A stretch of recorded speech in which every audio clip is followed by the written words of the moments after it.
Start recording. You will notice I typically record all my lectures. In fact, I'll record a lot of like the questions and answers that you'll see. And I try to do that so I can build up not only a library, but also it helps people. Like if you have a question, somebody else probably has a question as well, right? Over the same material. Okay. Also, if anybody misses class, you'll see that I have a YouTube channel with all my lectures that I'll upload. They'll just have their dates and times. Okay. Okay, so what we'll see here is this is the home page. Once you go onto Canvas and click the 10302 here, not with the L, you may have the 103L02 as well. Okay, there is the lecture and the lab, right? And so this right now, you're in the lecture, okay? And that's 10302. The lab would be 103L, and then it would have a number, 01, 02, 030. Okay? I teach 01, 03, and 04 of the lab. 02 is taught by Professor Hawkins. Okay? And we do that because your schedules need flexibility. And so by doing this, we have flexibility in the schedules, and we just teach the same labs, the same time periods. And we teach the same chapters, the same time periods within a day. Okay? Okay. Does anybody have any questions about that so far?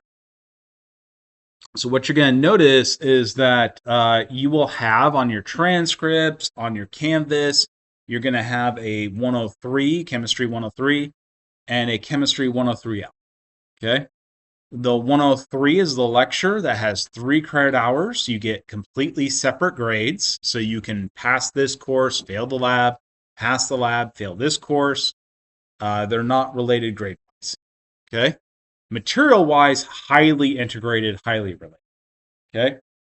In terms of grades, no. You can even end up taking different professors, right? So you could have, you'll have me for the lecture, of course.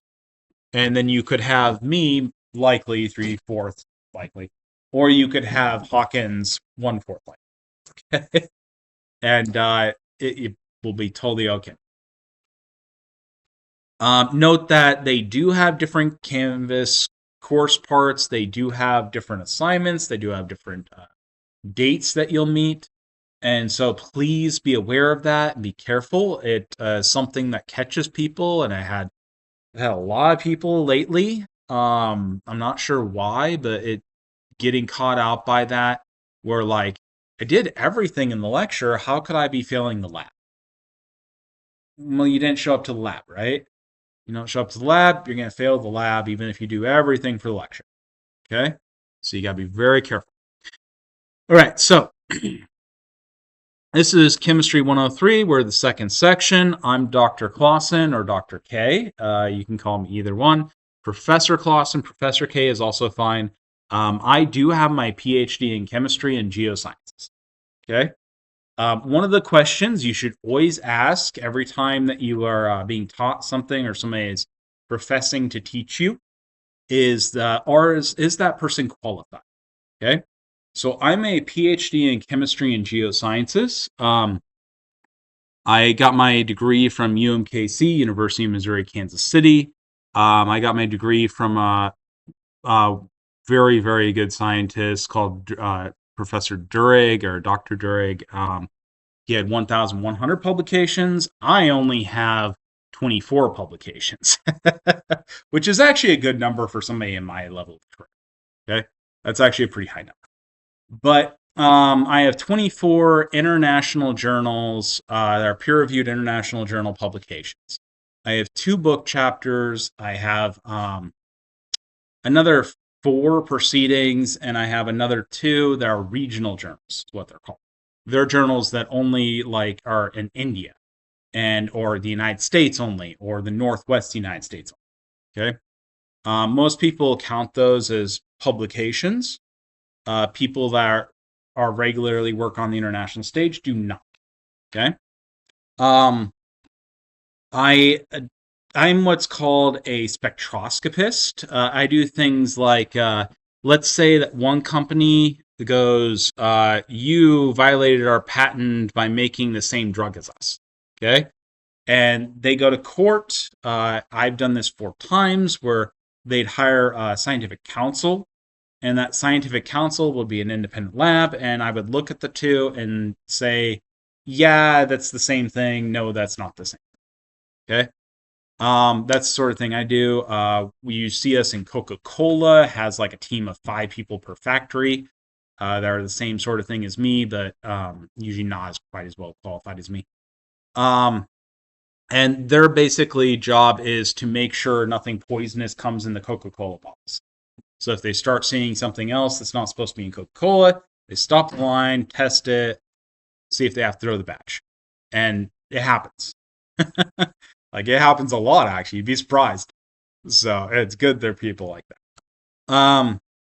I also am the same sort of person that would be doing, like, is there organic matter in this quasar? Okay. Can we find water on this planet? Okay. That's the sort of thing I also would do. Yeah. So I'm what's considered one of the most industry heavy chemists. That's most desirable in industry. I'm a spectroscopist. It's slightly different spectrometrist, but you probably don't care.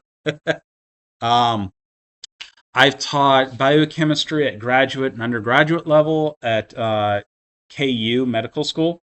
I've taught for 16 years at a variety of different graduate and undergraduate locations, including UMKC, Cumberland, of course, for 1.5 years now, and a number of other places too, but I don't think you guys probably care.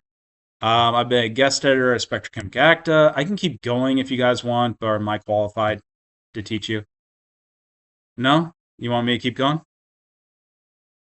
Oh, you're good? Okay. Okay. Yeah. I mean, let's not make the whole class about me.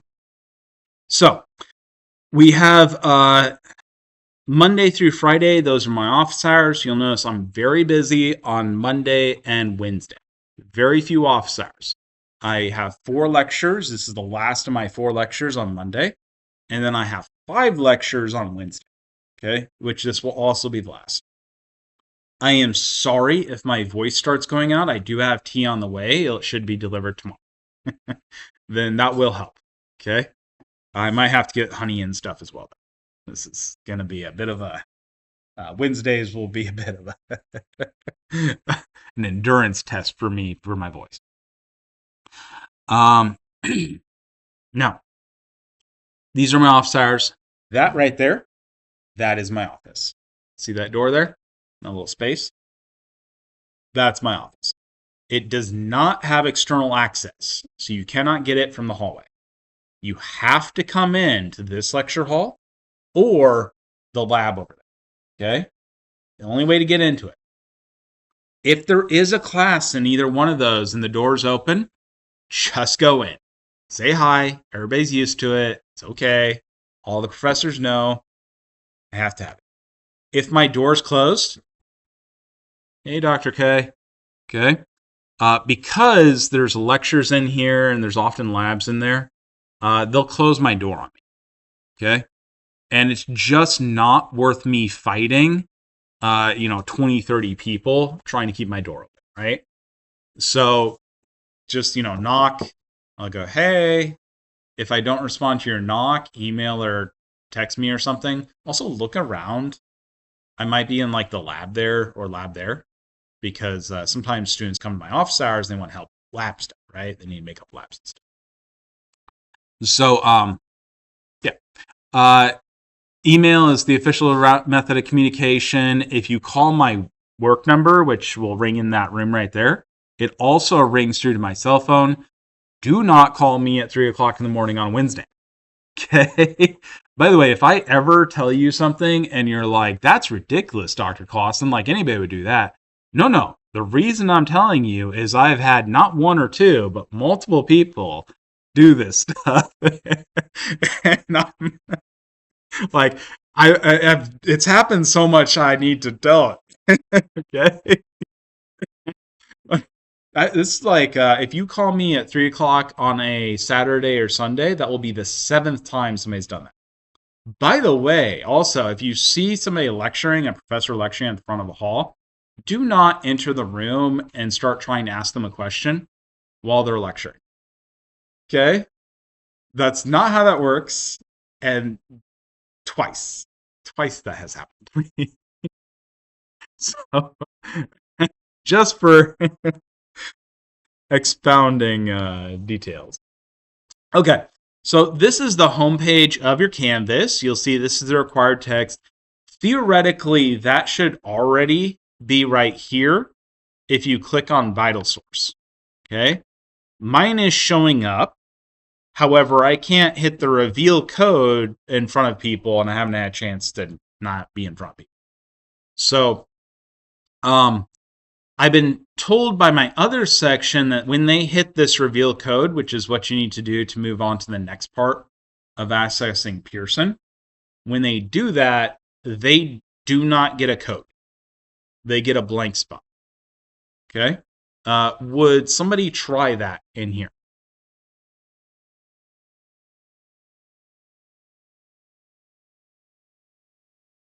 Yeah, I got a blank spot. Damn. Please send an email to the bookstore. And I'll also be sending an email when I get a chance, but it's going to be a... Yeah. Damn. That's not good. Number of issues I've had with inclusive access. It is nice because so you pay with inclusive access, you are actually paying for that book through tuition. And for some people's grant situation, it's very, very helpful. Okay. But it also is never quite worked right any semester. Okay. So these right here are all really nice, important links. Very nice links to have. And you'll see that I have like your lecture PowerPoints. So there's the PowerPoints you can get. If you open it straight direct through here, it will not open as a PowerPoint. It'll open as what's called a Google Sheet. Okay. However, you can, instead of opening it through there, right click on them and download. Okay. And you can download the whole folder if you want. You can actually just Control all, download everything. Okay. And I recommend you do that. Right. This is my folder that I keep these in and change them in and do everything in. If I update them, they will update here. It is my PowerPoints that I lecture from. Okay. If you were to open those in the folder, this is actually the Google folders right here. Find Goes class. That's the same folder. It's just mirrored on my laptop. If you were to open those, this is what you would see. Okay, once you download. And that's in PowerPoint now, right? Note that Google Sheets and PowerPoint are not the same thing. If you open it in Google Sheets, formatting will get messed up. And some of the symbols that I use, they're not in Google Sheets. And so they just won't show up. Okay? Having said that, freaking Microsoft has changed their symbols 4 times in a year and a half. 4 times. And so some of my symbols have disappeared in Microsoft or changed which one they are, and now they are no longer working properly. And I can't keep up. I mean, it's just too much. Freaking Microsoft. Did you guys see how I broke our sign-in system last semester? Microsoft did. I know how broken it is this semester for the Canvas and Student Verse. Oh, Microsoft. The sad part is they're actually the easiest ones. Everybody else has done worse. So that's the role models. So if you go into print, by the way, so you go file and you go under print, I want to show you guys something very useful. You can actually then print these off, and you can go under Instead of full page per slide, you can go under 3 slides with lines, which is usually called note-taking format. Okay? And this mirrors what is called the Oxford note-taking style, which is considered the premier style of note-taking. I know somebody personally who makes $30,000 a year just teaching this for a few hours a week. Okay? They're just that good at studying an Oxford note-taking style. And so it's very valuable skill.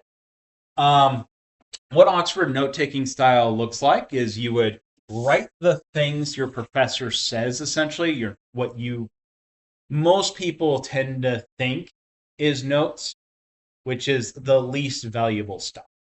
Okay? It's very inefficient if you do that. Okay? You do not want to copy what is on my PowerPoints and directly what I say. You're going to waste all your time copying the. And does the increase your learning and understanding of this? No, not really, right? It's just a waste. So this takes that away, right? You don't have to do that. And that has lines here. And those would be like key concepts that you're going to focus on. Okay? And so when you're in a lecture, what you want to do is you want to do what's called thirds. Okay? So you break the lecture up in terms of time. A third of the time is spent taking notes. Okay? And that's note taking. A third of the time is spent thinking. What did that professor just say? How does that connect to what he said before? How do these things fit together? And you should actually be thinking about these things, because otherwise you can't ask me questions, right?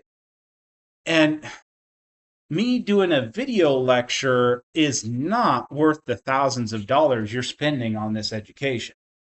Like, that's just not worth it. What you're paying for and should be paying for and getting is a PhD's time to answer whatever questions you want about this subject, right? Absolutely anything you want to learn, anything you want to hear, anything you want explained, I will tackle it. And I'll tackle some really crazy, let's say, you guys okay with cussing? Everybody's okay? Fucked up stuff sometimes. Like, I get asked some really messed up things that are just totally off the wall sort of stuff, okay? And that is okay. We will totally tackle that together, okay? Because this is kind of a nursing chemistry class, and so it deals with some pretty wild subjects that are interrelated to this, okay? But, okay, so this is going to be key concepts, important stuff, stuff you really want to make sure you understand, okay? And expounded stuff from this, right? This shouldn't be every single thing I say, and you'll see that I'll, like, say these things oftentimes to establish definitions, and then further expound on them to expand, okay? If you're stuck just writing down the definition, you've missed at least half the lecture. Okay? Okay, and so that's your extended stuff, okay? Key points, important stuff, expounding on, expanding these things. The last part doesn't have a line on here, but this is an Oxford note-taking style. So what you should do is on the top and bottoms, you should summarize the information. So the top would be a search cloud, terms so you can search through the tops and find what you're looking for. The bottom should be like key takeaways you took away from this. Okay? And you should do those after the class is done. You've looked back through and you're like, oh, this was what he was trying to get through to me. And then that's on the bottom right there. And then it's like matter on the top, mixtures, definitions. Okay? And so you can find this stuff. Is that making sense? Okay. There's some really great videos. In fact, some of the best experts at Oxford note-taking style have actually just made videos on YouTube on how to do it. And so this is freely available to you. It always has been. Getting them to answer questions about that can be very pricey, especially if they're any good. But the basic Oxford note-taking style to you at least get a start on it is freely available. Okay. That can be very, very pricey. In case you guys are wondering what sort of bang for the buck you're getting, my hourly rate before I was a professor was between $450 and $850 an hour. Okay? So you're getting a great deal. Okay? You are not paying $450 to $850 an hour, which is good. Which is very, very good. Now, let's talk a bit more about the rest of the course. Is everybody okay with that stuff so far? Okay, fantastic. Okay, so right here, you'll see my YouTube channel. I'll actually be replacing this with the straight up YouTube channel at some point because I accidentally cut out the Q&A when I gave you guys the more specific lectures. So I record all my lectures. I also record a large number of questions and me answering those questions. However, the question thing has not happened as much at Cumberland as I would have liked. Okay? If you ask me questions, I will ask, is it okay if I record this? And then I will oftentimes record these. But that hasn't really been happening because they've been super specific questions. And not a lot of people have come in my office, especially for this course, to just ask me like generalized questions.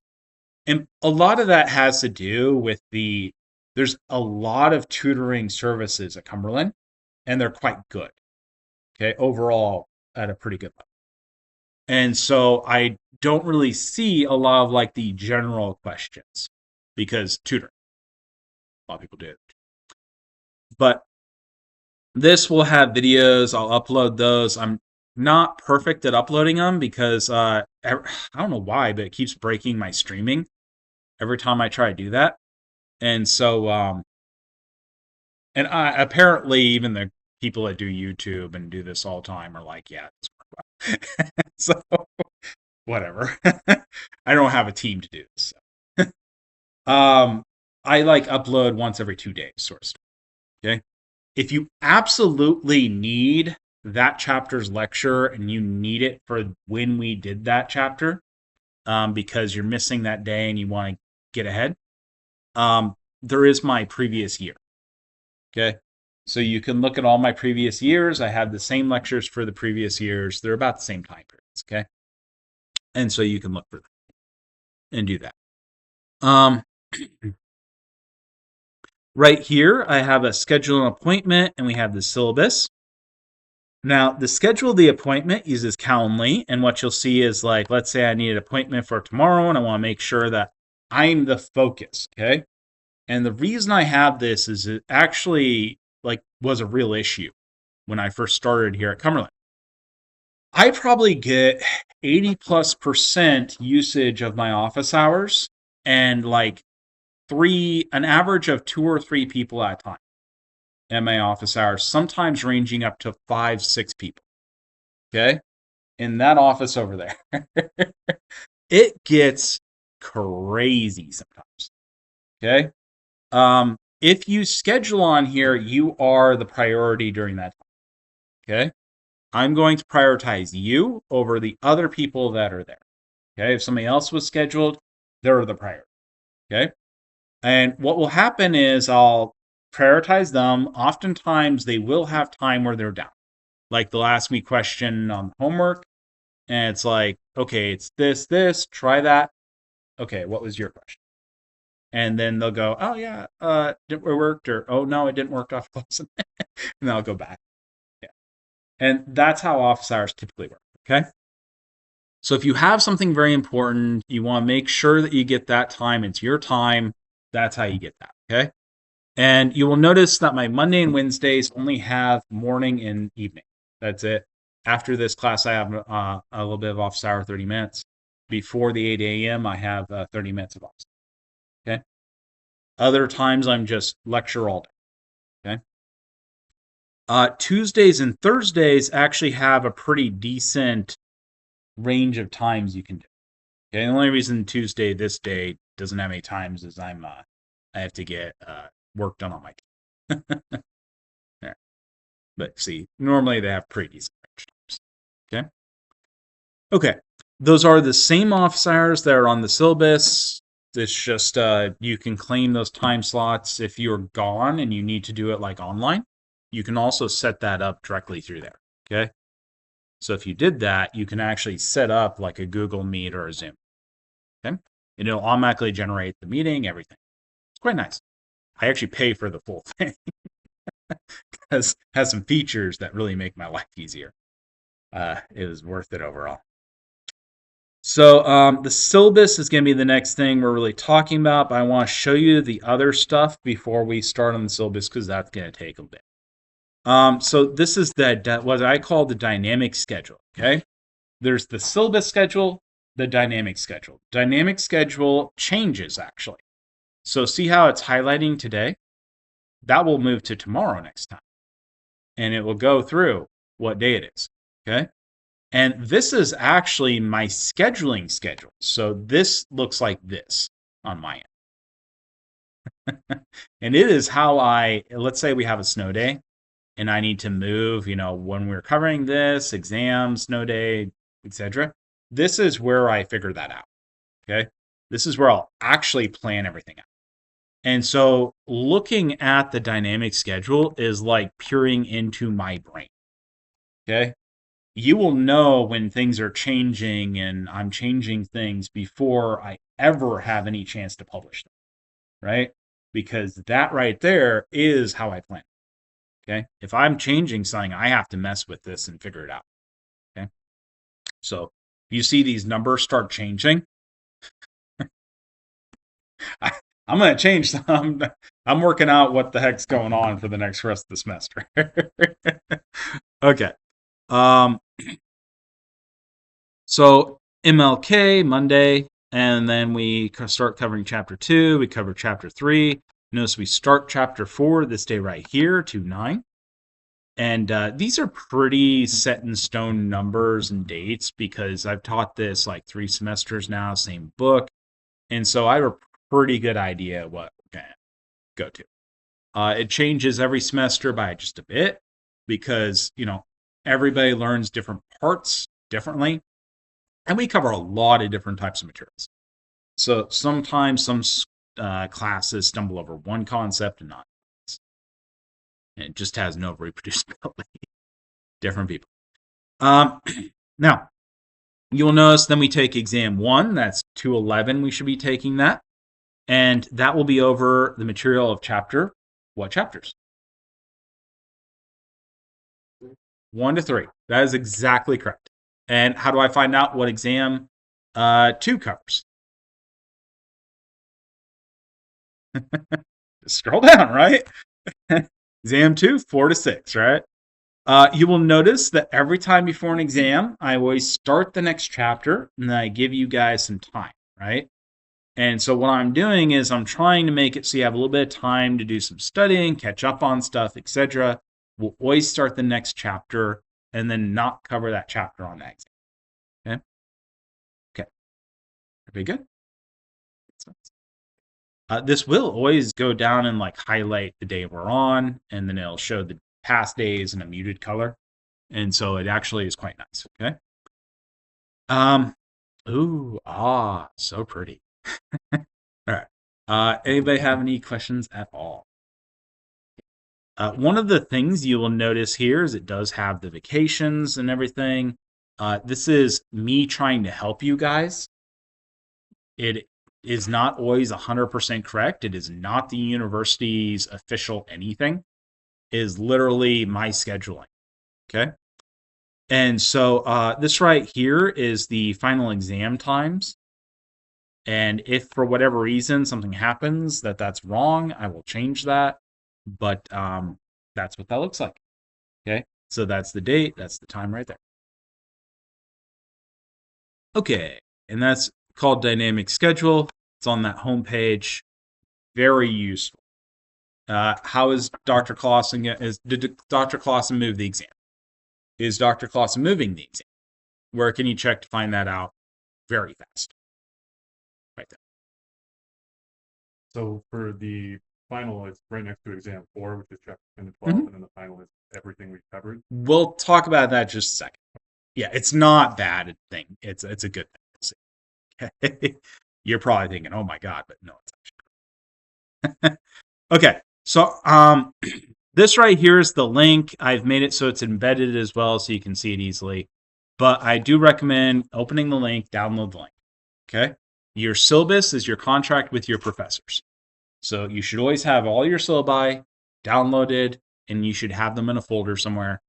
And if you ever have to transfer, you're going to need all those. And if something happens, you're going to need all those. If a professor goes crazy mid-semester and like just I'm gonna fail everyone, roar. You're gonna need that. Okay, gonna need it.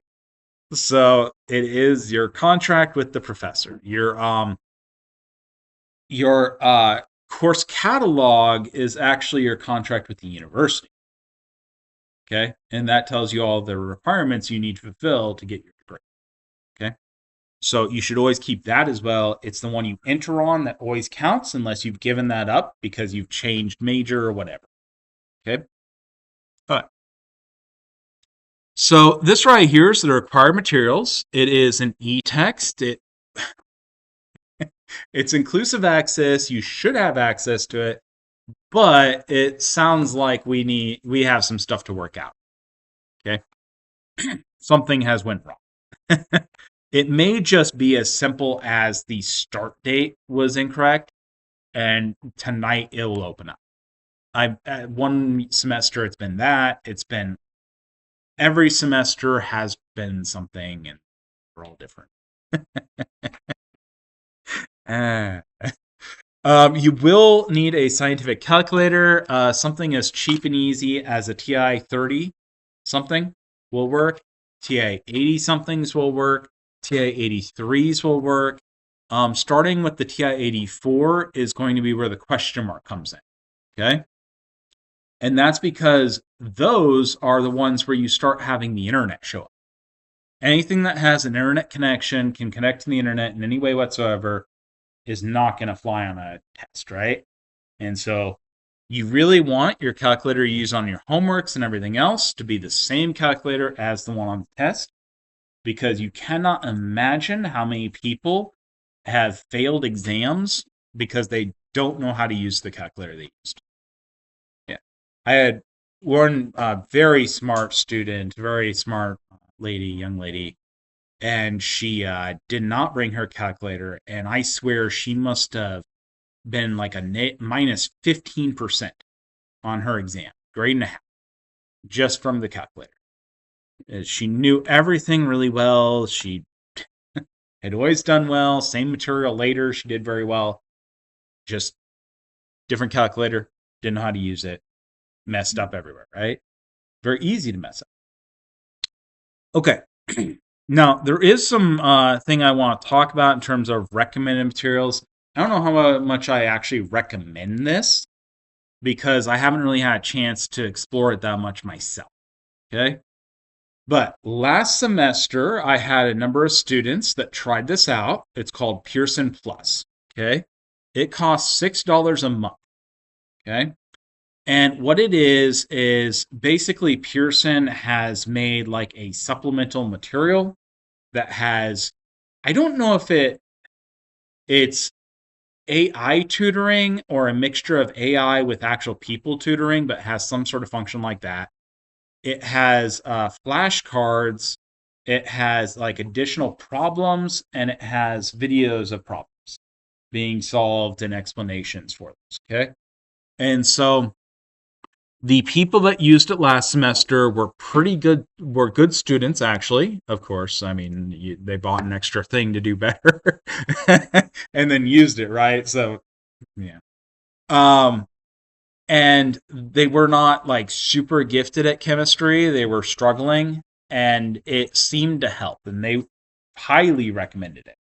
Of the 4 students that I talked to, they all recommended it very strong. Okay. Like highest recommendation, I would always get this. So I don't know personally, but secondhand, it does seem like it helps. Okay. You could get, I think it actually has a free trial. If you go on there, you just put in Pearson Plus and you'll find it. and then you put in the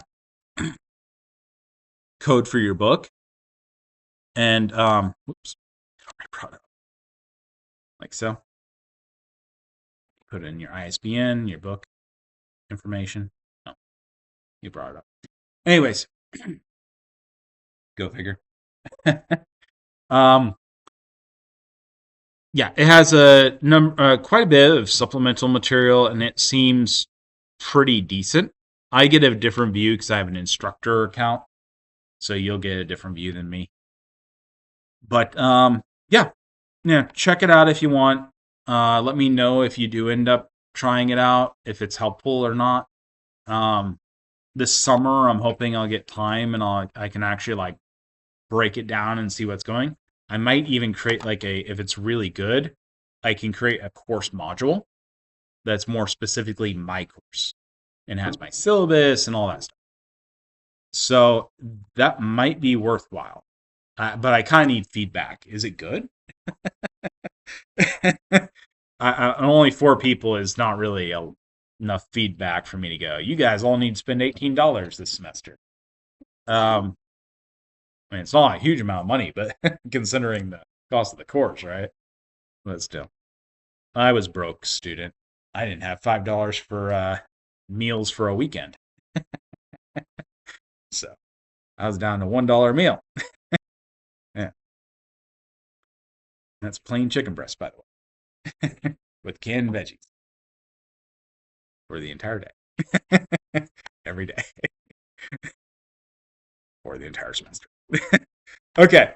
So there is the student-led Q&A. If you are like, I want to ask a question at 2 a.m., this is where you ask the question at 2 a.m.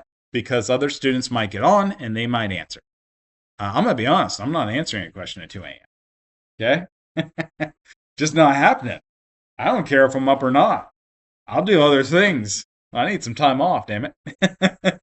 Okay. Gotta teach a lot. So I got other things to do in life. It's not just this. But 2, 3 a.m., midnight, whatever, that's where you want to ask. Okay? And there's a lot of questions that, let's be real, like, hey, people, has Dr. Clausen sent back the grades for this assignment yet? That's better answered by other students, isn't it? Hey, you guys struggling on this? Better answered by other students, right? Honestly. Like, am I struggling on it? Hell no. I'm a freaking PhD in chemistry and geosciences.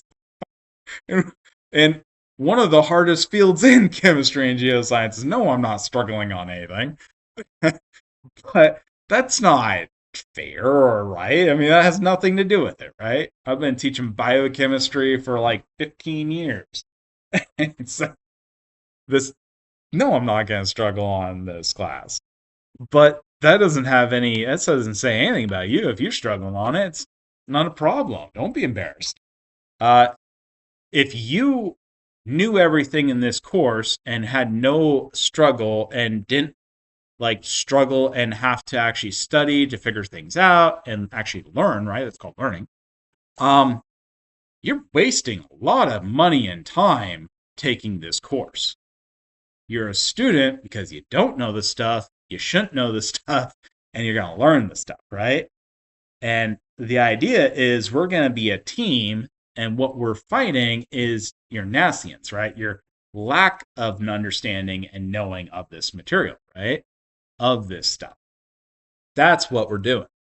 And please do be kind and help each other. Like if you see somebody messing up and they're using Plickr wrong, you know they're using Plickr wrong, go, hey, that's wrong. Try it this way. It's okay. They're struggling, talk to each other. Try to make 3 friends in this course. Okay. They're about similar levels in this course. If you already have friends in this course and they're not in similar levels as you in this course, keep that friend, but make 3 more friends. Okay? Because realistically, you really want to like work in groups and talk to each other, and like you want to teach each other, it's going to do a lot better for your understanding and your ability to learn this course than trying to do everything alone. Okay? You do have to do your own tests, your own assignments, but there's no reason you can't ask somebody, hey, number 8 is killing me. How did you do this? And then look at their notes. And then the best way to learn something and really understand it is to teach somebody. That person you ask is going to almost certainly, if they actually teach you that concept, they're going to pass that concept with flying colors on the exam, right? Because they had to explain it to somebody that didn't understand. Okay? And so they'll do a lot better. You'll do a lot better. Everybody does better. Okay? Just better. All right? So make some friends. Help each other out. Remember that I do not want to fail people. Like, that is not a thing that I want to do. I want you to learn this material, right? And then prove to me you learned this material. Okay? I want you to succeed and overcome, right? That's why I'm here. If I wanted to fail people, I'd work for the government, damn it. The IRS specifically, right? I could fail lots of people. I could do it too. Actually, I would work for the EPA. That's what my degree qualifies me for. And I could go around closing down billion-dollar chip fabs and yep. And funny enough, with very little supporting evidence, that they have no actual judge that they can see. So, yeah, I could get away with failing a lot of people really bad. Do a lot of damage. So this is like how you study for chemistry. And you're all going to ignore this. This is linked right on the front page. And most of you are going to ignore this. And what's going to happen is exam 1's grade's going to come back, and then I'm going to have like 25% of the class all ask me this exact question: how do I study for chemistry? And here. Okay, it's here. I've like sat and took several hours to think and write out a response. Okay, and here. Okay, it's going to be better than the response I give you off the cuff when you sent me an email or asked me, in between when I'm trying to go from one lecture to another, right? Like, I just don't have time to do that if I'm running between lectures and stuff. So it took me like an hour to write. Okay. So this actually has some stuff to help you navigate this Canvas. I've set this course up because okay, little story time. You guys remember COVID, right? And they closed down the world? Okay. I was teaching 36 contact hours. That, for reference, is 3 times the course load of a normal professor. Okay? And that was because we had lost a professor at the university I was at, 2 professors in a year. Okay? And so I just took over a ton of classes so that people could graduate.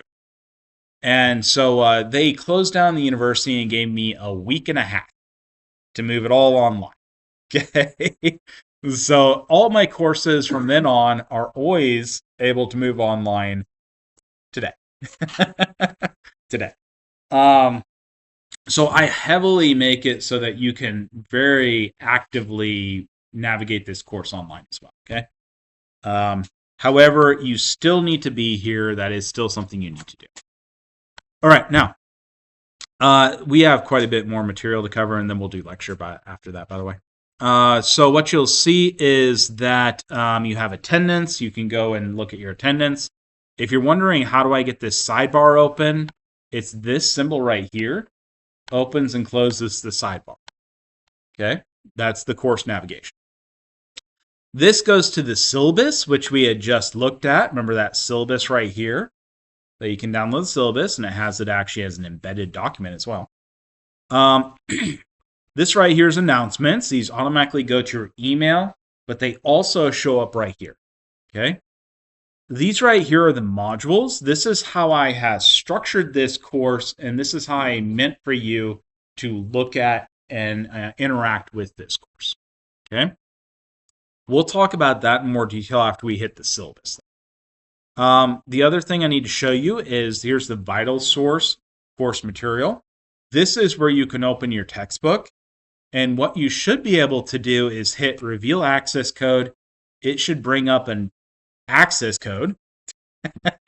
And then you hit copy. Then you should hit access Pearson. This brings up the Pearson website if you click on this, which I did not actually set up properly. I'll have to set that up properly tonight. Sorry about that. I forgot to copy over. And then this one would go to assignments, and we'll talk about this in a bit. I'm actually going to open Plickr here because we'll need that later. And this has discussion like the student-led Q&A, and this one is your grades. I cannot click that ever in front of any of you because that's all your grades from mine. Your grades are only your grades. Okay. Okay. And that will show you all your grades and stuff. Now, you'll notice that if you go under syllabus, it actually has like calendar things. It has the weights of everything and all that. It also has like your flow of assignments, so you know what's coming up. Okay. Be careful about this course summary and using that for everything. All of the time, every semester, I have a few students that are like, Dr. Clausen, I've missed like 5 assignments because what happens is these, once this is past this date here, that doesn't show up anymore. So if you don't check this for a couple days, you can just miss things. Okay, and then it will not, you'll never see it again. All right, because it just does not show you past due. Okay. If you want to see all the assignments, you can go to all the assignments. If you want to see what you got in grades for them, you can go through grades and you'll be able to click on them and go into the assignment. And ideally, you'll use modules. Modules is how I've structured the course to make it make more sense to you. Okay? Okay, so let's go ahead and talk about the syllabus. I'm going to do it through the document one because I just find that easier to deal with. Okay? If you transfer, this is actually the part of the syllabus you need right there, in case you're wondering. None of you are probably going to read that, but it's actually like the most important part. You're all just, eyes slide off it, your mind goes blank, ignore it. Okay. This right here is how you're going to be evaluated. This is the part that everybody always wants to know and doesn't care about the other parts. And this is the homework is worth 45%. That's going to be that Pearson Master. Okay. And so the in-class Plickr responses, this right here is the Plickr QR codes. Okay. What you'll see, and we'll actually do this over the syllabus, so I have an attendance record, is you'll see like a question thing up here. It'll have multiple choice answers, A, B, C, D. And you will take your Plickr QR code, and then this one says A, B, D, and C. Okay? This one is the 24th Plickr code. Okay? And so if I wanted to answer A, I would point A upwards. See how I'm not covering this Plickr part. I'm not covering the QR code, and I'm trying to keep that as straight as possible, flat as possible towards me in this case. It would be me. Okay? So. And I'm going to use a phone. It's going to automatically take your answers, A, B, C, D. Note, your name corresponds to a number for this system, okay? And that number is how Plickr knows it's you, okay? There's a 1 through 36. You'll grab your Plickr code from up here. There are actually these ones up down here. And I'll show you in a little bit that Plickr assignment has the student list with your names, with your numbers. Okay? And that's how you'll answer those questions. We'll practice. Hopefully everybody get that okay. And that will be how Plickr is done. That's worth half of this 5% right here. Okay. That's also how I take attendance, right? And so for answering it, period, doesn't matter if it's right, you get 2.5% of your total grade, as long as you're here. And the other 2.5% is answering it correctly. Okay. And so there's then review assignments. See this little asterisk? That means it's a bonus points. Okay. So you get 7.5% is bonus points, extra credit for doing the online review assignments that you may have noticed in the modules, okay, and assignments as well. The other part is your exams. That is a 50% of your grade is exams. There are 4 exams that you have to take, exam 1 through 4, okay? The optional final, which is the one you were mentioning before, okay? So exam 1 through 4 is done throughout the semester. Exam 4 is during the finals, which is a 2-hour period. It's a 1-hour exam, okay? And I give you also then an optional comprehensive final that's over all the material in the course. And that one is, it replaces your worst exam. And by worst exam, I mean the exam that hurts your grade worse. Okay? If you decide not to take that, or that's your lowest grade, it will be the one that gets dropped. Okay? Okay. And so it is your optional. You don't have to take it. It's just pure benefit. Now, every exam I give you, you are going to have a 1-page front and back note sheet that you can bring to the exam. Okay? And that you can freely use. You can put anything you want. There's only one thing I require you to have on that note sheet, and that is a ZipGrader ID. Okay? You need a ZipGrader ID number. It's going to be a number that I issue you through exam 1. So exam 1, I'll give you feedback on them. I'll give you a PDF that has your details to log into ZipGrader, which includes an ID number. Okay? On the bubble sheet, you will fill in the PDF ID number that corresponds to that. Okay? And what that does is it lets me very quickly grade your guys' exams and get back really fast. Okay? Instead of taking forever, because I have to assign this, assign that, put them in. 3 hours later, I'm finally done. Yeah. Instead, assuming everybody's there that day, I can get them back within, I can get them graded and curved usually in about 15 minutes. So, yeah. Pretty quick, actually. Okay, there's 107.5% points out of 100%. Please note, getting above a 90% does not do anything. Okay, still an A. We don't have plus, we don't have minus for A's, we just have A's. Okay, this is the same grade curve as the rest of the sciences. We all do the same grade curve. It has a B plus, a C plus, and no other pluses, minuses. Okay, just the normal grade curve with only those. Anybody have any questions about any of that? Okay. All right. Very good. Okay, so there's one section all of you are probably going to ignore, but I really want to point out and say you guys really shouldn't sleep on this and ignore this. Cumberland probably has, of the universities that I've taught at, it's probably the best.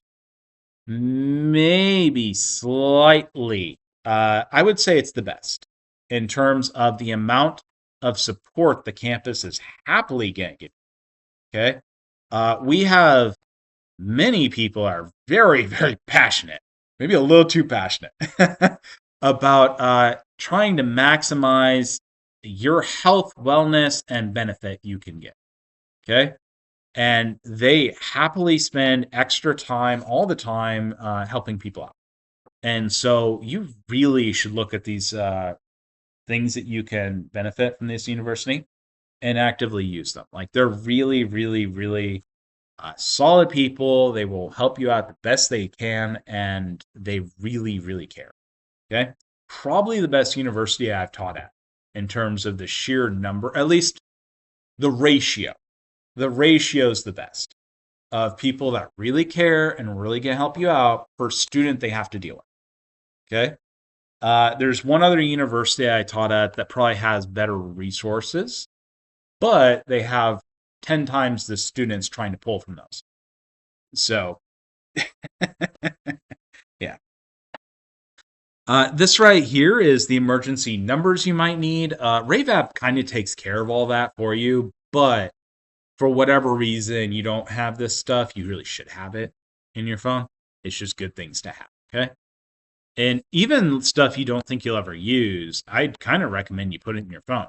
You never know when you're just going to walk in.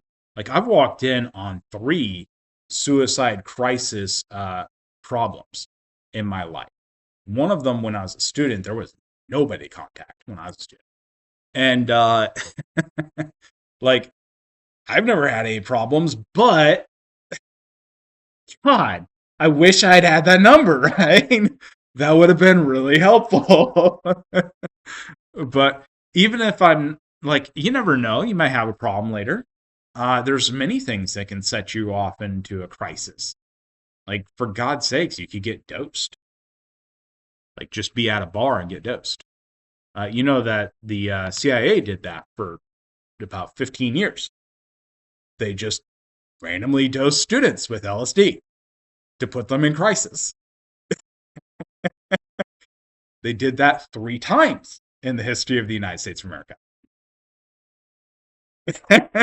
So if you think they're never going to do it to you, they find something they think will let them mind control your butt. They're going to try it again. That's what they tried all 3 times, by the way. What was it? Cocaine, meth, and LSD. In case you're wondering. They thought they could mind control people with those 3. Each individually at different periods of time. Man, the history of the United States. Okay. So this right here is, again, just that same schedule we talked about before. It's just not dynamic. It's less helpful. Doesn't have the chapters and everything done for you. So not quite as useful. Dr. Clausen, how do I know what day do we have class on Monday? Next Monday. How do I know that? We look at this schedule right here, right? That's the university official schedule. I cannot teach classes during times that says no class. No, there is not classes during those times. Even if I say next lecture, I meant after the break, right? Okay. Note that most of that stuff shows up on my schedule anyways. And I try my best to reflect that, but anyways, that's the official. This right here is actually the final exam schedule right there. Okay. So you'll notice, like, hey, Dr. Clausen, what time is our exam? Well, yeah, I have it on my schedule, but it's also on here. Okay. And so we're Monday, Wednesday, and we start at 2 p.m., right? And so that's that one right there. And so our final exam is on Monday, April 27th at 1:30 p.m. Okay? There you go. If you have a professor, for whatever reason, did not post that stuff, congratulations. I got you. Okay? I got your backs. All right. I still need to fix this. I left the old one in. Please do not use the old one. I missed that. Yeah. Sad part is I was actually an editor for an international peer-reviewed journal, but I apparently need an editor now. Okay. So let's talk about Plickr, okay? And then we'll do some questions covering the syllabus. And then what we will do, we'll do the course modules before we actually do the questions, because I want to show you those first. But one of the things I need to do, though, is I need you to go into Plickr, assignments, then open Plickr, and then I need you to click on this right here, which is the students' Plickrs. This has your names on it, and then the card number over here. Okay? Please note that apparently some of the names in between here got cut. Okay? So if you don't find your name, it's possible it's the one in between here. Okay, whenever I pull up the Plickrs, you'll see that, right? I'll have to fix those because it just did not print. Or at least there's not actually a good way to print these. For some reason, they didn't think you needed first and last names when you print. Which is so helpful considering some of my sections have 5 people with the same first name. So helpful. Okay. So these are the Plickr cards. I want you to note your number. You need to come up. You need to get that number from those Plickr cards right there. Okay. That numbering QR codes, those are under the deal here too. Okay. I do recommend at some point you like print this off into a PDF and keep it on your phone. You can answer it from your phone, like pull it up and orient it. You have to get pretty close to me if it's your phone. If you have a bigger tablet screen, you can use that. You can also take these and laminate them, whatever you want. I recommend actually a 3-ring binder, same binders you're going to use for your notes, and you put that in front the front page, that clear spot. Okay, please go ahead and get up and grab your QR code here for your Plickr. Okay, double check that number before you go up here and grab that. One of the things you'll have to be kind of helpful to each other, okay? They are in order right now, but they will end up not quite in order later. If you tell the other person your number that's looking, they can grab the number while they're going through. Okay? So if you kind of help each other out, you can make this a little easier. Please note, I do highly recommend you put your name and the class at the back of this, because what you'll notice is that you oftentimes will end up accidentally swapping each other if you don't.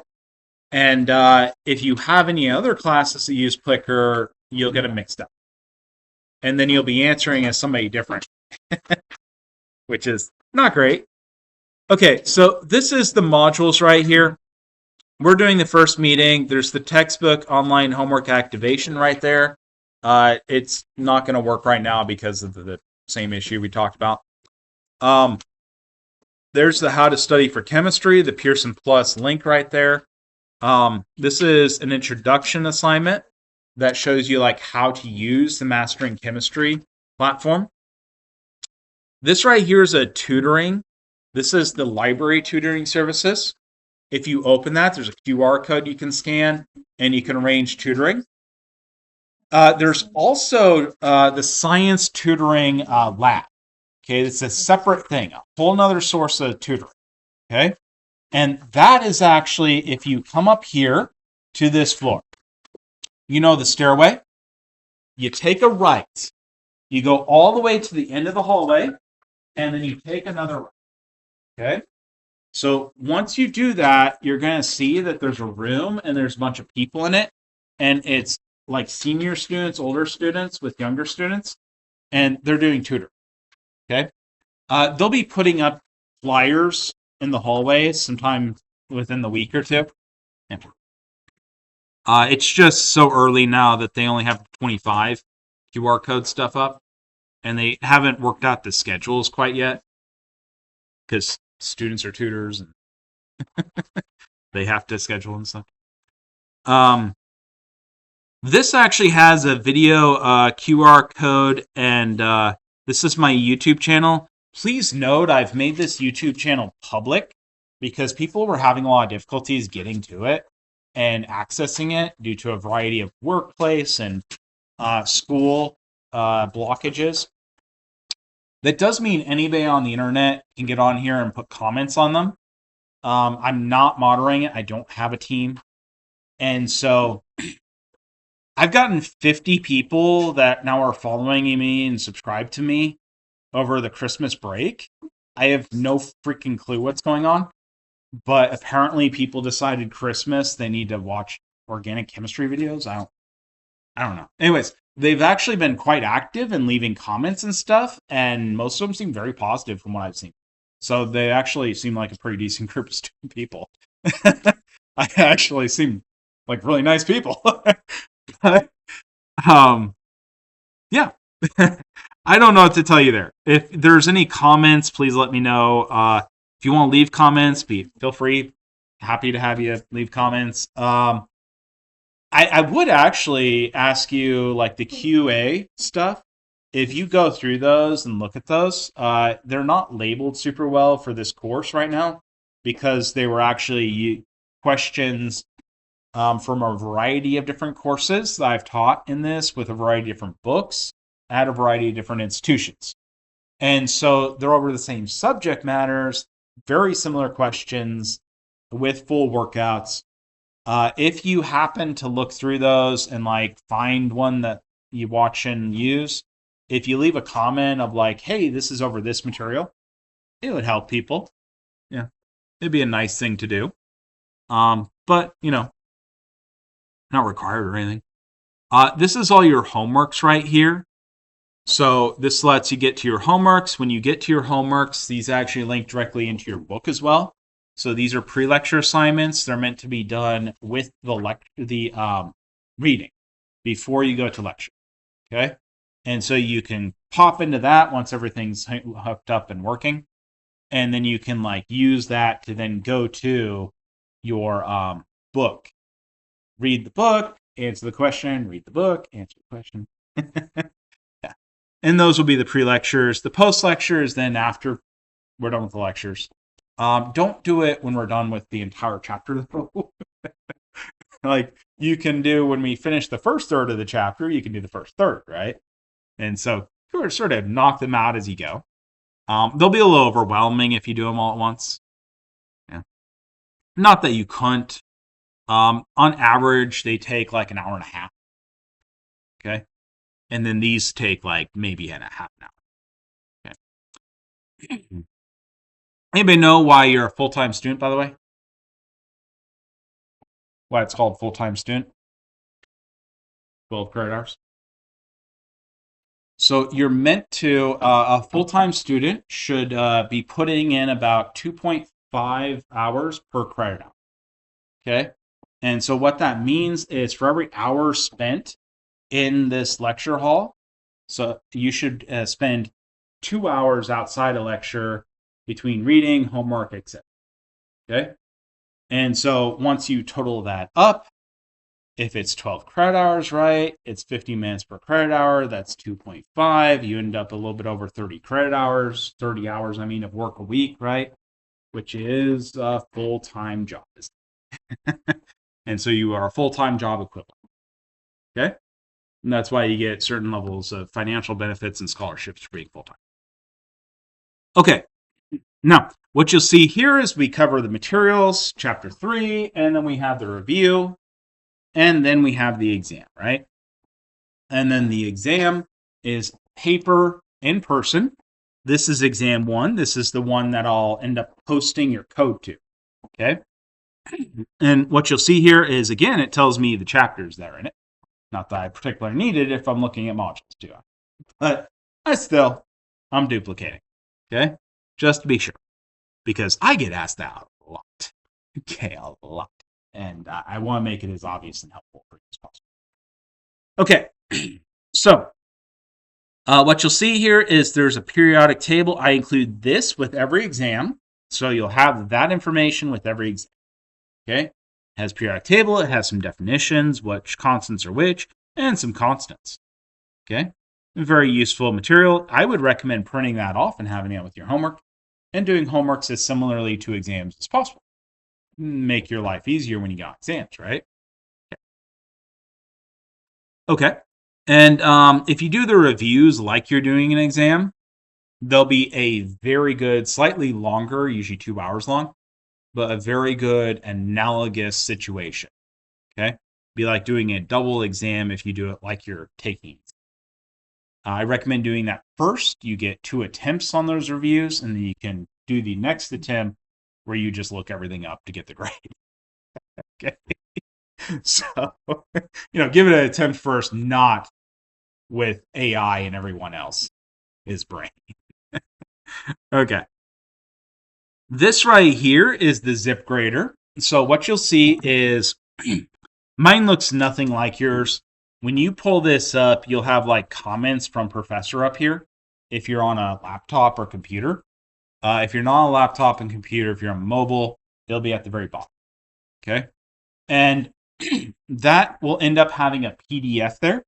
And that PDF will have your ZipGrader information in it, and a link to get there. I also pulled the link into the subpage just to make their life easy. And so then you'll be able to have your ZipGrader ID number and access code. You'll be able to get into this profile.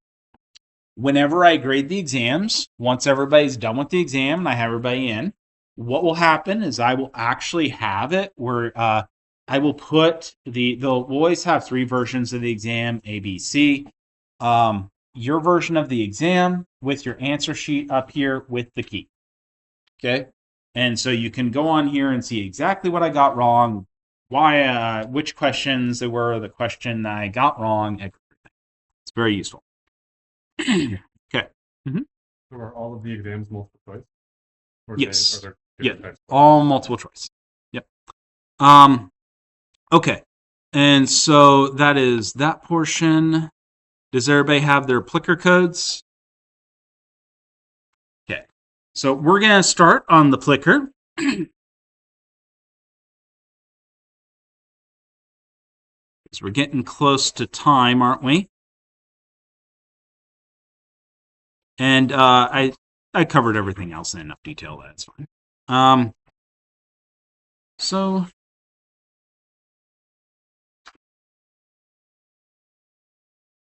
all right. So this is what it's going to look like every time you come in. Okay? And I'll be sitting here like trying desperately to get stuff done I need done and answer emails in between. Because I always am desperately trying to get that cut. And so what's going to end up happening is you will then look at the question. You will get your Plickr codes ready. Until you're ready to answer, though, keep your Plickr codes facing downwards. Because if you face them upwards, because they're flat, right? It's 2-dimensional with my phone capturing it.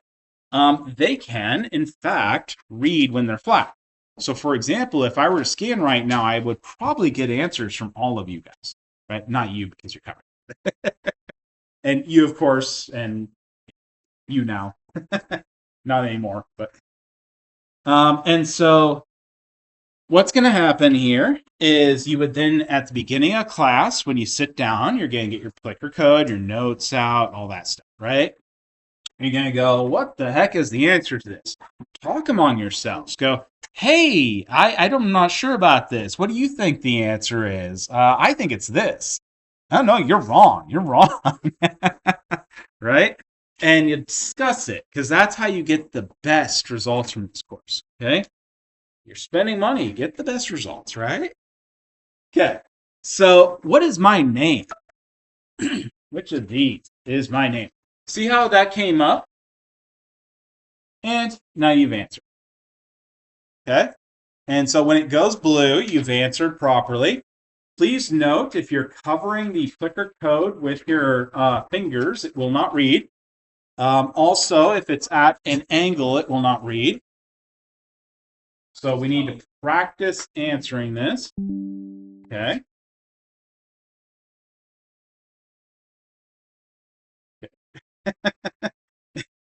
Okay, so remember you need to hold it with your answer that you want to answer on the top. Okay, so if you want to answer, say, D, you want to answer it with D on the top, right? Okay, and make sure you place it face down whenever you're not using it. Okay, so we had 3 people that got that wrong. And my name is Professor Clausen, right? Okay. All right. So, which is a valid way to contact my professor? Okay, let's go ahead and do this. This does not actually have a wrong answer. This is what's called a survey. Okay. But there is a recommended way that is the official method of communication for this university and all universities. And that is the email, right? Mm-hmm. Oh. He didn't answer the last one. Then you have the wrong number. Yeah. So double check which number are you supposed to have? 11. 11? Does it say 11 on that one? Wait, where's the number on On the corner? There's 4 versions of the umbrella. Oh, these numbers? Yes. Oh, I didn't know. Okay. So put that one back and grab 11 from here. Well, actually, put my name on it. Oh, then rip that up and but grab your number and so we can get going on here. Okay.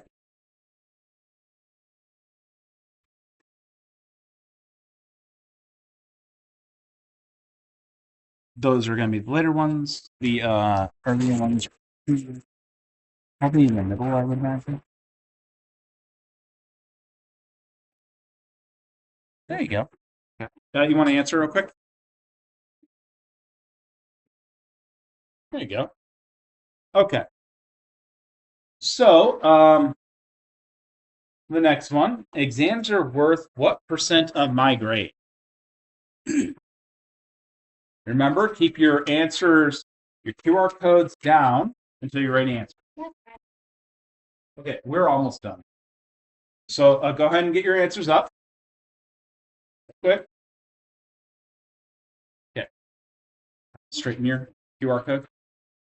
You have to see your.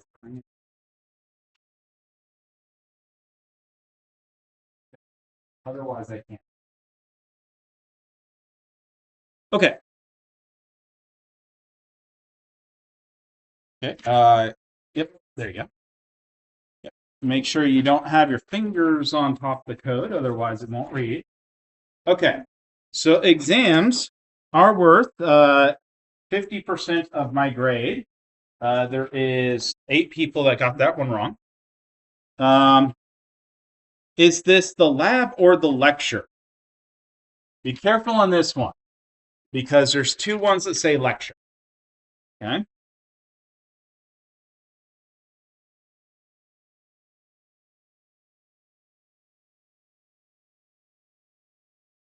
And please try to make sure that you're not trying to answer through somebody.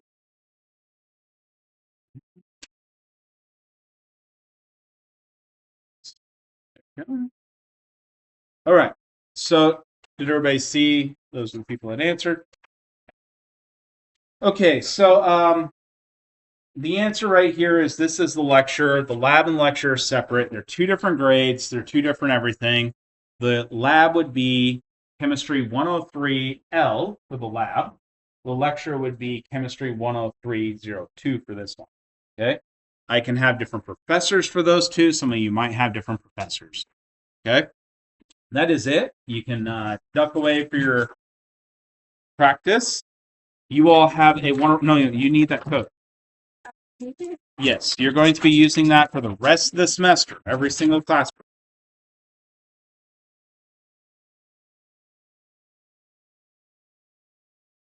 So I do that, Mhm. and class we do